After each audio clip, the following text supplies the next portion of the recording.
كانوا قليلا من الليل ما يهجعون يا أيها الذين آمنوا اتقوا الله وقولوا قولا سديدا يصلح لكم أعمالكم ويغفر لكم ذنوبكم ومن يطع الله ورسوله فقد فاز فوزا عظيما أما بعد فإن خير الحديث كتاب الله وخير الهدي هدي محمد صلى الله عليه وسلم وشر الأمور محدثاتها وكل محدثة بدعة وكل بدعة ضلالة والضلالة في النار.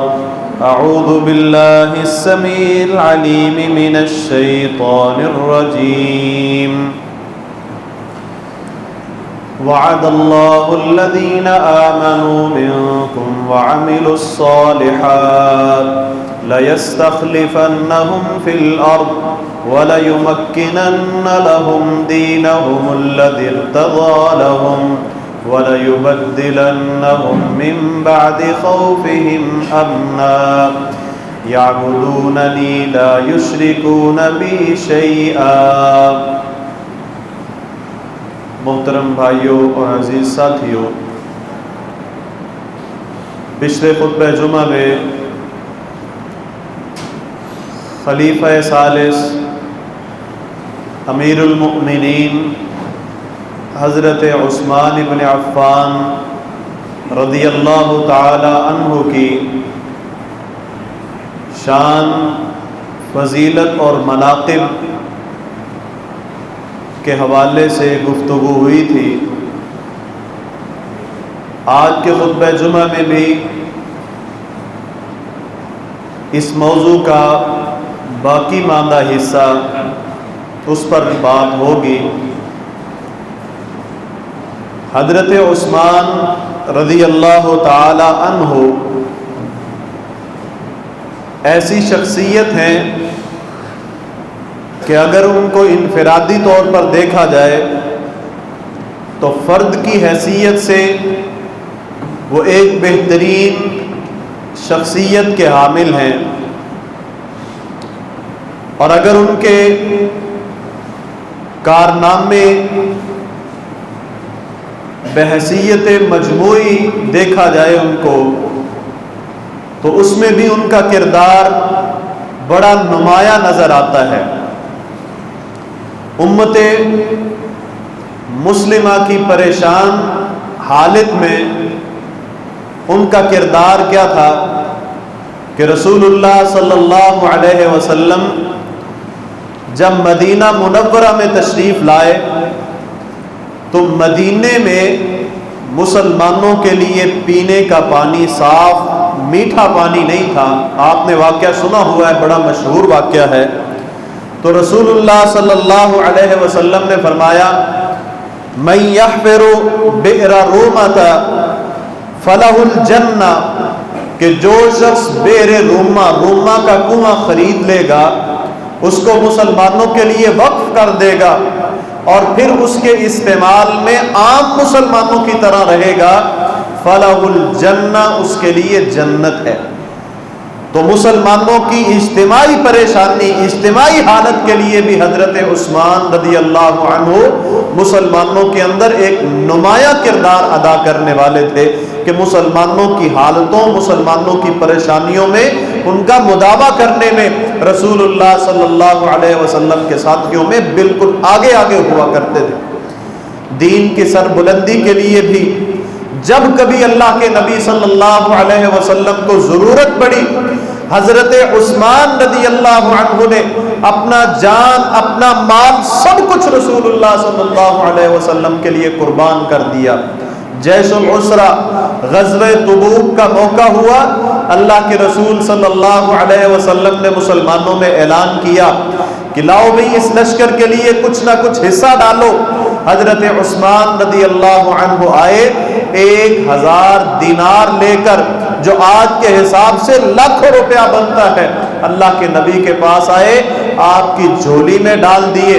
رسول اللہ صلی اللہ علیہ وسلم نے ان کو کھولا، پکڑا، ایک ہاتھ میں کبھی پلٹ رہے ہیں، کبھی دوسرے ہاتھ پر اس کو پلٹ رہے ہیں، ساتھ خوش ہو رہے ہیں اور فرما رہے ہیں ما ضر عثمان ما عمل بعد اليوم، حضرت عثمان جو بھی کرے کبھی ان کو نقصان نہیں ہوگا۔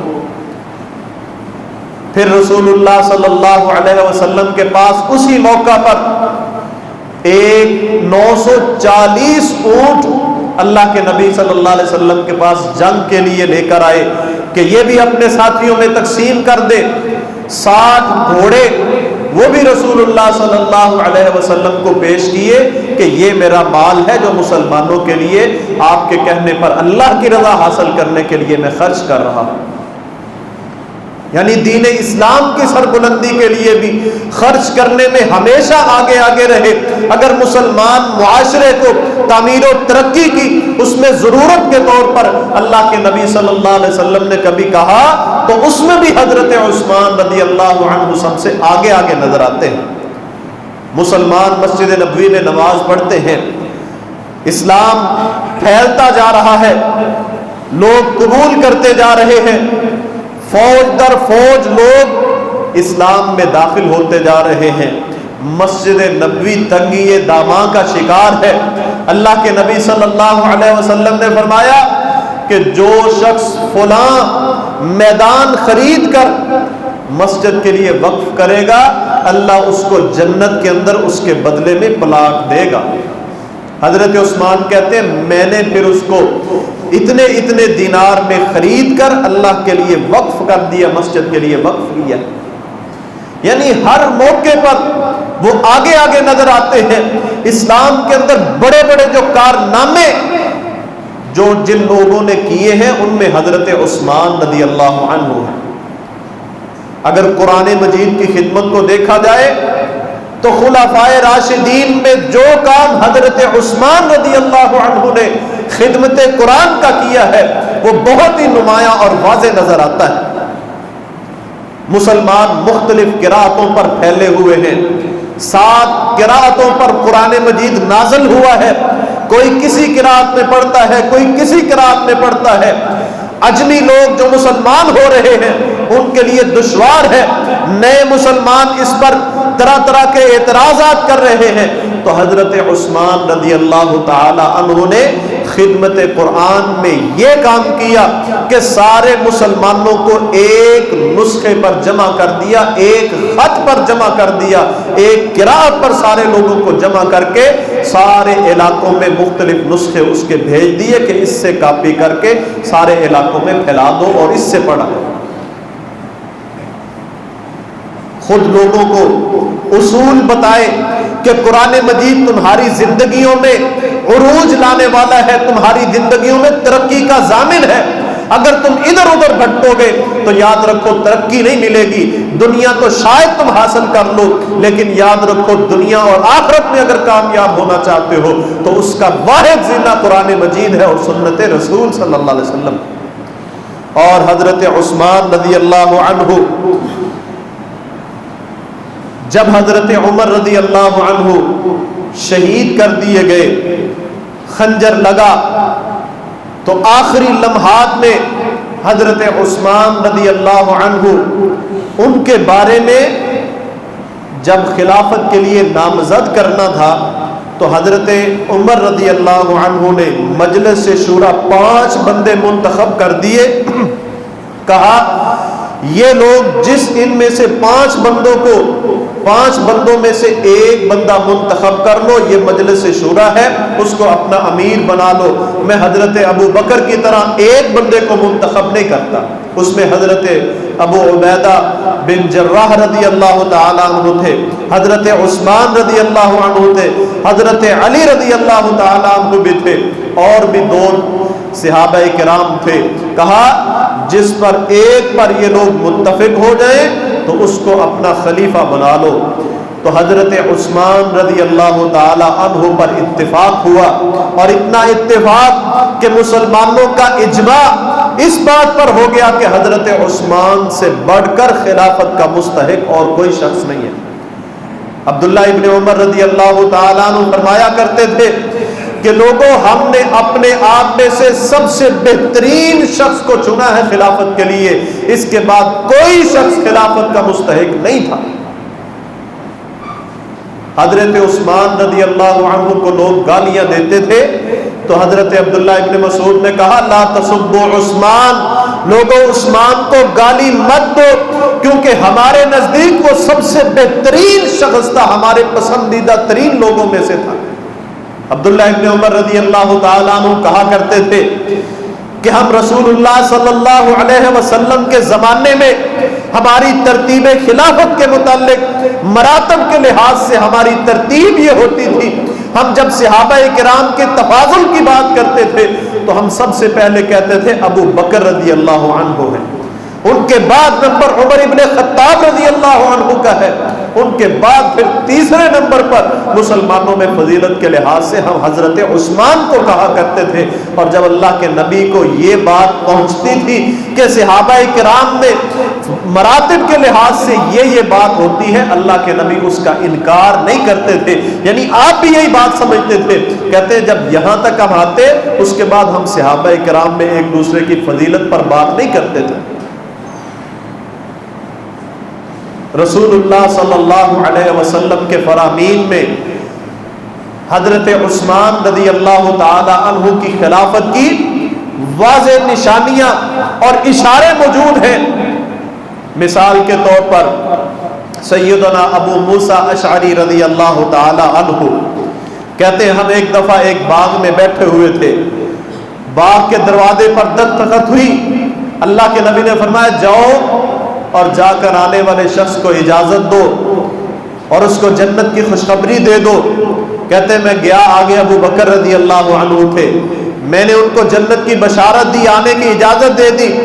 دوسری مرتبہ گیا، دروازہ کھٹکھٹایا گیا، کہا اس کو بھی جنت کی بشارت دے دو اور اندر آنے کی اجازت دے دو۔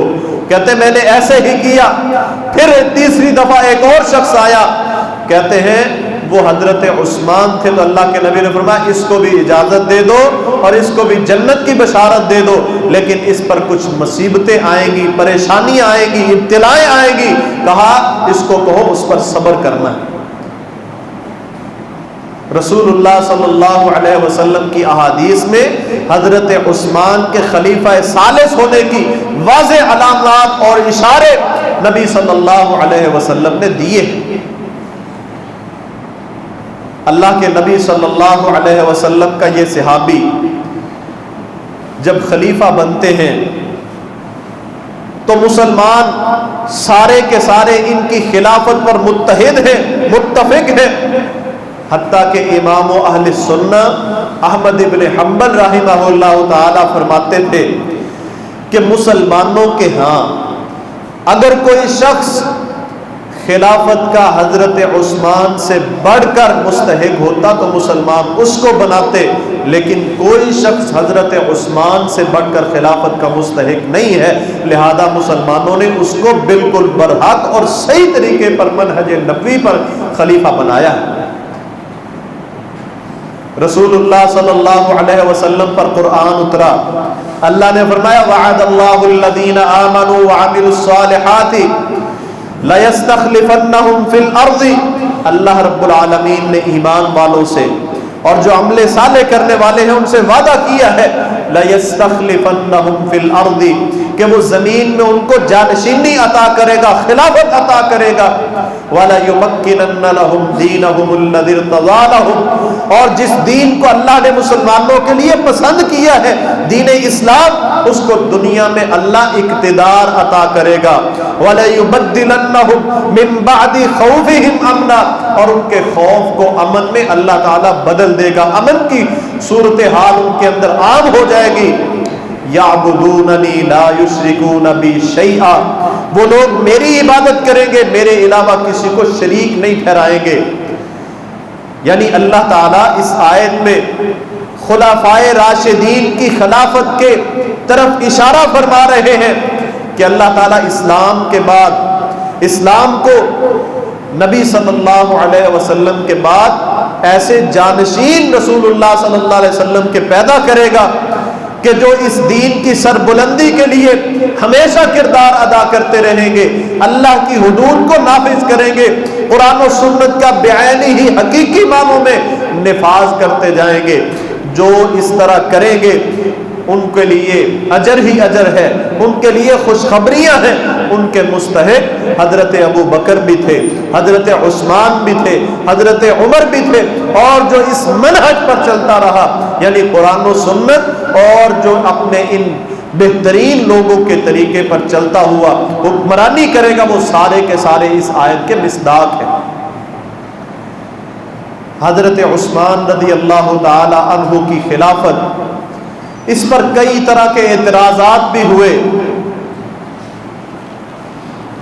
اللہ کے نبی صلی اللہ علیہ وسلم نے اپنی زندگی میں ایک انگوٹھی بنوائی جس پر محمد الرسول اللہ لکھا ہوا تھا، محمد رسول اللہ لکھا ہوا تھا۔ تو آپ جب بھی کوئی حکم فرماتے، عاملوں کی طرف، گورنروں کی طرف خط لکھتے، کسی کو کوئی بھی کسی قسم کا لیٹر خط لکھنا ہوتا، اس پر اس کی مہر لگا دیتے تھے۔ آپ کی زندگی میں وہ آپ کے پاس رہی۔ جب اللہ کے نبی اس دنیا سے چلے گئے، حضرت ابو بکر رضی اللہ عنہ خلیفہ بنے، وہ انگوٹھی ان کے پاس رہی، وہ بھی اسی طرح اس کو مہر کے طور پر استعمال کرتے رہے۔ پھر حضرت ابو بکر جب اس دنیا سے چلے گئے، وہ حضرت عمر بن خطاب رضی اللہ عنہ کے پاس آئی، ان کے پاس بھی وہ رہی۔ پھر حضرت عثمان رضی اللہ تعالی عنہ کے پاس وہ انگوٹھی آئی۔ حضرت عثمان کا ابتدائی دور 6 سال جو ہے وہ بہترین دور تھا، حتیٰ کہ قریش جو حضرت عمر رضی اللہ عنہ کی خلافت پر بڑے خوش تھے، اس سے بھی زیادہ حضرت عثمان رضی اللہ عنہ کی خلافت پر، آپ کے کارناموں پر، حسن سلوک پر زیادہ خوش ہو گئے تھے اور مطمئن تھے۔ پھر ایک دن جب 6 سال ہوئے، 35 ہجری میں، حضرت عثمان رضی اللہ عنہ ایک کنویں پر بیٹھے ہیں، انگوٹھی اتاری اور اس کے ساتھ کبھی اس ہاتھ میں پکڑتے ہیں کبھی دوسرے ہاتھ میں، تو وہ انگوٹھی گر کر کنویں کے اندر گر گئی۔ حضرت عثمان اور صحابہ ان کے ساتھی کہتے ہیں کہ ہم وہ انگوٹھی 3 دن تک ڈھونڈتے رہے، ہمیں وہ نہیں ملی۔ حافظ ابن حجر رحمۃ اللہ علیہ فتح الباری میں لکھتے ہیں اس حدیث کی شرح میں کہ یہ انگوٹھی مسلمانوں کے لیے ایسی ہی تھی جیسے بہترین کوئی برکت کا سامان تھی۔ جب سے یہ گم ہوئی، پھر مسلمانوں کے اندر فتنے ہی فتنے شروع ہو گئے۔ حضرت عثمان رضی اللہ عنہ کی خلافت میں بڑے بڑے فتنے رونما ہونے شروع ہو گئے، حتیٰ کہ حضرت عثمان رضی اللہ تعالیٰ عنہ کو شہید کر دیا گیا۔ حضرت عثمان رضی اللہ عنہ جب خلیفے بنے، 5-6 سال کا ابتدائی عرصہ بہترین زبردست وہ عرصہ تھا، اس میں فتوحات بھی بہت زیادہ ہوئی، مسلمانوں کے ہاتھ مال بھی بڑا آیا، علاقے بھی فتح ہوتے چلے گئے، مسلمانوں کو ترقی ہی ترقی ملتی گئی، یہودی بھی سارے کے سارے زیر تسلط آ گئے، عیسائی علاقے کثیر تعداد میں مسلمانوں کے زیر سلطنت آتے گئے۔ پھر حضرت عثمان رضی اللہ تعالی عنہ کے دور میں جو آخری دور ہوا، اس میں فتنے شروع ہو گئے، فتنے بپا ہونے شروع ہو گئے، کیونکہ یہود و نصارہ یہ مسلمانوں کے سامنے طاقت کے لحاظ سے کھڑے ہونے کی جرأت نہیں کر سکتے تھے، اور اپنی عظمت، جو ان کی شان تھی، جو ان کی حکومتیں تھی، جو علاقے تھے، مسلمانوں نے جو فتح کیے تھے، دن رات وہ اس بات میں پڑتے رہتے تھے کہ کسی نہ کسی طرح ہم ان سے بدلہ لیں۔ تو پھر انہوں نے مسلمانوں کے اندر فتنوں کا آغاز کیا۔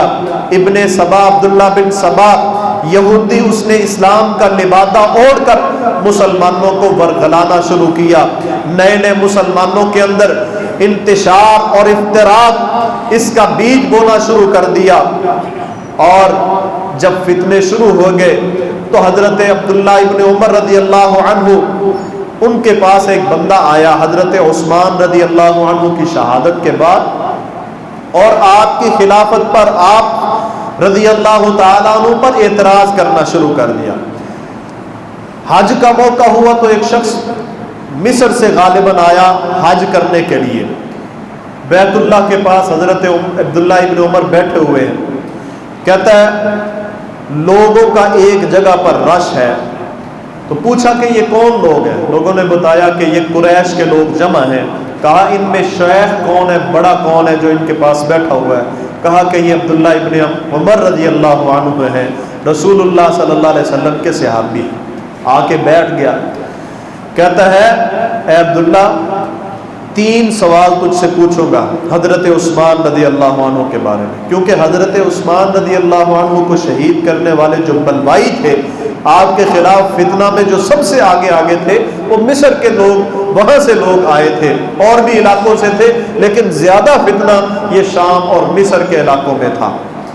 تو کہتا ہے میں 3 سوال تجھ سے پوچھوں گا، تجھے اللہ کا واسطہ اور قسم دے کر کہتا ہوں کہ مجھے اس کے صحیح جواب دینے. کہا ہاں پوچھو. اور ساتھ ہی اس نے کہا میں 3 سوال تجھ سے پوچھتا ہوں تو اس کعبے کی حرمت کا، اس گھر والے کی حرمت کا خیال رکھنا، جھوٹ نہ بولنا. کہا پوچھو. کہتا پہلا سوال، کیا حضرت عثمان رضی اللہ تعالیٰ عنہ غزوہ بدر سے پیچھے نہیں رہتے؟ کہا ہاں پیچھے رہے تھے. بالکل ٹھیک، تیرا اعتراض ہے. کہا دوسرا اعتراض یہ ہے، کیا صلح حدیبیہ میں حضرت عثمان رضی اللہ عنہ غائب نہیں تھے؟ کہا ایسے ہی ہے، بالکل غائب تھے. کہا تیسرا میرا اعتراض یہ ہے، کیا احد کے دن کیا حضرت عثمان رضی اللہ عنہ بھاگ جانے والوں میں سے نہیں تھے؟ کہا ہاں ایسے ہی ہے، بھاگ جانے والوں میں سے تھے. اس نے مارے خوشی کے نعرہ مارا اللہ اکبر کہ حضرت عثمان کو ہم نے واقعی صحیح قتل کیا، صحیح شہید کیا ہے، وہ واقعی قصوروار تھے. حضرت عبداللہ ابن عمر کہنے لگے سن، اب اس کا جواب مجھ سے سن، اور یہ سوال جواب تسلی کے ساتھ لے جا اور سارے علاقوں کو بتانا کہ یہ جواب بھی مجھے ملا ہے. کہتا تیرا یہ اعتراض کہ بدر والے دن وہ رسول اللہ صلی اللہ علیہ وسلم کے ساتھ حاضر نہیں تھے، بدر میں شریک نہیں تھے، تو اس کا جواب یہ ہے کہ اللہ کے نبی صلی اللہ علیہ وسلم کی صاحبزادی حضرت رقیہ جو حضرت عثمان کے نکاح میں تھی، وہ بیمار تھی، شدید بیمار تھی. وہ حاضر ہو گئے تھے لشکر کے اندر شامل ہونے کے لیے، لیکن رسول اللہ صلی اللہ علیہ وسلم نے ان کو منع کیا تھا کہ نہیں، تم رقیہ کی تیمارداری کے لیے، ان کا خیال رکھنے کے لیے گھر میں رہو گے، ان کے پاس رہو گے. اور ساتھ ہی یہ فرمایا تھا کہ عثمان مسلمان جس وادی میں بھی چلیں گے تم اجر کے لحاظ سے بدر والوں کے برابر شریک ہو، اور جو حصہ غنیمت ایک شخص کو ملے گا بدر میں شریک ہونے والوں میں، عثمان تجھے بھی ملے گا. تو گویا اللہ کے نبی صلی اللہ علیہ وسلم جس شخص کو کہہ رہے ہیں کہ تو اجر میں، مال میں ان کے شریک ہے، میرے کہنے پر تو پیچھے رہے گا، تو اس پر اعتراض کرنے کا کیا حق رکھتا ہے؟ کہتا تیرا دوسرا اعتراض یہ ہے کہ صلح حدیبیہ کے موقع پر حضرت عثمان رضی اللہ عنہ اس بیت رضوان سے غائب تھے. کہتے تیرے اس سوال کا جواب، اعتراض کا جواب یہ ہے کہ جب وہ بیت رضوان ہو رہی تھی، جس شخص کی وجہ سے بیت رضوان ہوئی، رسول اللہ صلی اللہ علیہ وسلم نے مرنے کی بیعت لی تھی، وہ شخص خود حضرت عثمان رضی اللہ عنہ تھے. وہ مکے میں گئے تھے سفیر بن کر رسول اللہ صلی اللہ علیہ وسلم سے. تو خبر یہ عام ہو گئی کہ حضرت عثمان شہید کر دیے گئے ہیں. رسول اللہ صلی اللہ علیہ وسلم نے صحابہ سے بیعت لی کہ مر جانے پر بیعت کرو میری، اللہ کی راہ میں جان دینے پر یہ حضرت عثمان کا بدلہ لیں گے. سب نے بیعت کی. آخر پر رسول اللہ صلی اللہ علیہ وسلم نے اپنا دایاں ہاتھ بلند کیا، کہا یہ عثمان کا ہاتھ ہے، یہ عثمان کی طرف سے میں بیعت کر رہا ہوں کہ اس نے بھی مجھ سے ایسے ہی بیعت کی ہے جس کے بارے میں اللہ نے کہا قد رضی اللہ عن المؤمنین اذ یبایعونک تحت الشجرہ. جس کو اللہ جس پر راضی ہو رہا ہے، بیعت میں شریک کر رہا ہے، رسول اللہ صلی اللہ علیہ وسلم اپنا ایک ہاتھ عثمان کا بتا کے کہتے ہیں کہ یہ بیعت اس کی طرف سے ہے، تو اس پر اعتراض کا کیا حق رکھتا ہے؟ کہتا تیرا تیسری بات یہ کہنا کہ غزوہ احد سے حضرت عثمان فرار ہو گئے تھے، تو مسلمانوں کی تین طرح کے مسلمان تھے. جب غزوہ احد ہوا، مسلمان اللہ کے نبی صلی اللہ علیہ وسلم نے 50 بندے ایک درے پر بٹھا دیے. کہا تم نے یہاں یہ درہ نہیں چھوڑنا، جو مرضی ہو جائے، کافر ہمیں نوچ کر کھا جائے، تم نے یہ درہ نہیں چھوڑنا، ہمیں فتح ہو شکست ہو، تم نے یہ بات نہیں چھوڑ، یہ جگہ نہیں چھوڑنی۔ 50 تیر انداز مسلمانوں کو فتح ہوئی۔ تو جو وہاں پر بیٹھے ہوئے تھے انہوں نے دیکھا کہ مسلمان مال غنیمت اکٹھا کر رہے ہیں، ہم بھی جائیں تو ہم مال غنیمت میں اکٹھا کرنے میں ان کے ساتھ چلتے ہیں۔ ان کے امیر ان کو سمجھا رہے ہیں کہ نہ کرو، اللہ کے نبی کی نافرمانی نہ کرو، آپ نے ہمیں یہاں پر بٹھایا، ہمارا یہاں سے جانا نافرمانی کے زمرے میں آئے گا، کہیں ایسا نہ ہو اللہ کی طرف سے عذاب نازل ہو جائے۔ بہرحال انہوں نے پرواہ نہ کی، تھوڑے بندے ادھر رہ گئے، باقی سارے ادھر آئے۔ خالد ابن ولید جو ابھی مسلمان نہیں ہوئے تھے، انہوں نے پیندرا بدلا، دوسری طرف سے مسلمانوں پر حملہ کر دیا۔ وہ جو فتح تھی وہ شکست کے اندر پھیل گئی، مسلمانوں کے قدم اکھڑ گئے۔ اب 3 طرح کے لوگ ہو گئے، ایک وہ تھے جو بھاگ کر مدینے میں آ گئے، دوسرے وہ تھے جو وہاں پر میدان میں رسول اللہ صلی اللہ علیہ وسلم کے پاس کھڑے تھے اور حملے کا آپ سے دفاع کر رہے تھے، کافروں کو آپ سے روک رہے تھے۔ جو بھاگ کر آئے تھے ان میں حضرت عثمان رضی اللہ تعالیٰ عنہ بھی تھے، کیونکہ حملہ اتنی شدت کا حضرت خالد نے کیا تھا کہ مسلمانوں کے قدم اکھڑ گئے اور مدینے میں آ کر ٹھہرے۔ تو ان کے بارے میں اللہ نے قرآن، حضرت عبداللہ ابن عمر اس بندے کو کہتے ہیں کہ اللہ نے جب حضرت عثمان اور بھاگ کر مدینے میں آنے والوں کی برات کا اعلان کر دیا، ان کو وعف اللہ عنہم، اللہ نے معاف کر دیا، قرآن میں اللہ نے حکم نازل کر دیا، تو کون ہوتا ہے اس کو اعتراض کرنے والا؟ تو یہ تینوں اعتراض حضرت عثمان کی خلافت، جو لوگ جنہوں نے حضرت عثمان کو اس لیے قتل کیا تھا کہ حضرت عثمان نعوذ باللہ خلافت کے حقیقی طور پر مستحق نہیں تھے، ان کے تینوں اعتراضات کو حضرت عبداللہ ابن عمر نے ان کا دفاع کیا، ان کی عزت کو بچایا اور ان کو صحیح طریقے سے جواب دیا، کہا اب جا یہ جواب لے کر اپنے ساتھیوں کو بتانا اور پھر مجھے بات کرنا مجھ سے۔ تو حضرت عثمان رضی اللہ تعالی عنہ کی شہادت کی پیشین گوئی رسول اللہ صلی اللہ علیہ وسلم نے بھی کی تھی۔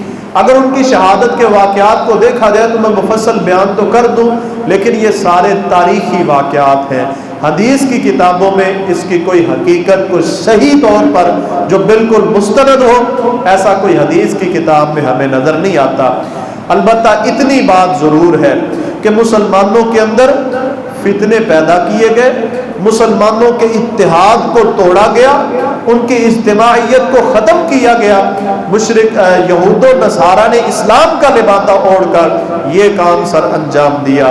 تو اس میں سب سے بڑا سبق امت مسلمہ کے لیے یہ ہے کہ مسلمانوں کو ہمیشہ اس بات کا خیال رکھنا چاہیے کہ ہماری صفوں میں ایسے کون سے لوگ ہیں جو اس کوشش میں رہتے ہیں اسلام کا لبادہ اوڑھ کر کہ مسلمانوں کا یہ اجتماع، مسلمانوں کے یہ اتحاد ختم ہو جائے، مسلمان آپس میں لڑ پڑے، تو وہ کسی بھی صورت میں وہ اسلام میں داخل ہو سکتے ہیں اور مسلمانوں کو نقصان پہنچا سکتے ہیں۔ حضرت عثمان کی شہادت احادیث میں یہ بتایا گیا، اللہ کے نبی نے واضح طور پر فرمایا کہ ان کی شہادت مظلومانہ تھی۔ ایک دفعہ اللہ کے نبی بیٹھے ہوئے ہیں تو آپ صلی اللہ علیہ وسلم نے چند فتنوں کا ذکر کیا کہ بڑے بڑے فتنے ہوں گے۔ وہاں سے ایک شخص گزرا، اس نے چادر سے اپنے سر کو، منہ کو ڈھانپا ہوا تھا۔ فرمایا یہ شخص جو یہاں سے گزر رہا ہے یہ قتل کر دیا جائے گا، مظلوم، اس کو ظالم لوگ مظلوم مانا شہید کر دیں گے۔ کہتے ہیں ایک شخص، میں وہاں سے اٹھا تو میں نے اس کا چہرہ کھولا تو دیکھا وہ عثمان ابن عفان رضی اللہ تعالیٰ عنہ تھے۔ میں نے سر ان کا گھمایا اور رسول اللہ صلی اللہ علیہ وسلم کی طرف کیا اور کہا کیا یہ وہ شخص ہے؟ اللہ کے نبی نے فرمایا نعم، ہاں یہی وہ شخص ہے جس کو سازش کے تحت لوگ، ظالم لوگ جو ہیں وہ مظلومانہ شہید کر دیں گے۔ تو یہ رسول اللہ صلی اللہ علیہ وسلم نے پیشین گوئی فرمائی۔ وہ احد کے موقع پر بھی جب آپ صلی اللہ علیہ وسلم ساتھ ابو بکر بھی تھے، عمر بھی تھے، عثمان بھی تھے، تو حرکت کرنے لگا پہاڑ، فرمایا ٹھہر جاؤ، تجھ پر اللہ کا نبی ہے، صدیق ہے، 2 شہید ہیں، اس میں بھی آپ کی شہادت کی طرف اشارہ ہے۔ جب شہید ہوئے تو اس وقت آخری جو بات کہہ رہے تھے وہ اللہ تعالیٰ سے یہ دعا کر رہے تھے، اللہم اجمع امت محمد، اے اللہ امت محمد کو جمع کر دے، ان کے اندر اتفاق اتحاد کی فضا پیدا فرما دے۔ اللہ تعالیٰ ہمیں عثمان رضی اللہ تعالی عنہ کی زندگی سے بہترین جو نمونے ہیں ان پر ہمیں چلنے کی توفیق عطا فرمائے، اور اللہ تعالی ہمیں بھی ان کے ساتھ جنت کے اندر جمع فرما دے۔ اقول قولی ھذا استغفر اللہ لی ولکم ولسائر